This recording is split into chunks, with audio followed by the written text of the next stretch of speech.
exprimé vis-à-vis des autorités actuelles d'Haïti à travers des propos somme toute inacceptables.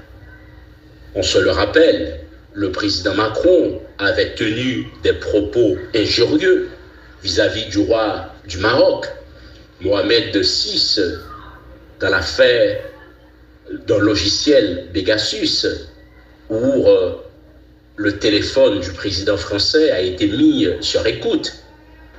Le président s'était emporté contre le souverain du Maroc, ce qui avait provoqué des problèmes diplomatiques entre la France et le royaume du Maroc pendant plusieurs années. Il a fallu récemment que la France accepte de reconnaître le Sahara occidental revendiqué par le royaume du Maroc et d'autres concessions pour qu'il y ait un rapprochement, une réconciliation diplomatique entre la France et le Maroc. Mais également à l'échelle du continent africain. Malheureusement, tout en étant un homme brillant, brillantissime, chef d'État, président de la République française, le président Emmanuel Macron s'est souvent emporté à travers des propos jugés inacceptables, des propos somme toute très critiques vis-à-vis d'un certain nombre de pays, de la jeunesse africaine, de la société africaine. Et l'ensemble de ces expressions malheureuses ont conduit malheureusement à une certaine dislocation des relations anciennes entre la France et les anciennes puissances coloniales à l'échelle du continent africain. Le président s'est souvent emporté, et ce qui entraîne aussi des malaises dans les relations entre la France et l'Algérie, entre la France, le Mali, le Niger, le Sénégal, le Burkina Faso. Voilà pourquoi, disais-je, tout en étant un homme brillant, mais on ne peut pas tout avoir dans la vie. Donc, ce qu'a dit le président Macron vis-à-vis des dirigeants haïtiens, les membres du conseil présidentiel, on peut légitimement s'offusquer, mais il est une faiblesse, malheureusement, chez le président français.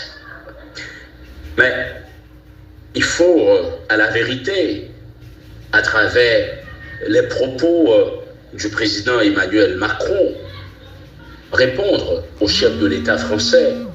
Malheureusement, il ne saurait être autrement dans son discours, car il nous a semblé comprendre que le président Macron est loin des préoccupations du peuple haïtien, mais vraiment très très loin.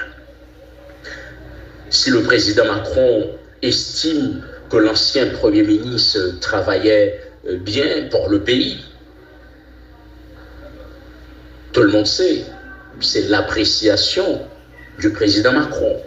Mais ce n'est pas le ressenti, ce n'est pas le sentiment, ce n'est pas l'appréciation des Haïtiens qui souffrent de l'insécurité, qui souffrent de l'instabilité, qui souffraient d'un gouvernement qui, au lieu de s'attaquer aux vrais problèmes, s'enlisait dans des disputes à n'en plus finir. Le président Macron a raison, en partie. Le problème d'Haïti, c'est d'abord les Haïtiens. Oui, il a raison. Mais il y a un mais, monsieur le président de la République française. Ce mais, la France a aussi une part de responsabilité dans la crise du sous-développement d'Haïti. La question de la dette de l'indépendance est non négligeable, monsieur le président de la République française. Que ce soit les experts onusiens, mais que ce soit les experts français, témoignent que cette dette fait payer à Haïti pour la reconnaissance de son indépendance a aussi contribué à retarder l'émergence, le développement de ce pays. Mais le président Macron est loin des préoccupations du peuple haïtien par rapport aussi à la situation actuelle que vit Haïti.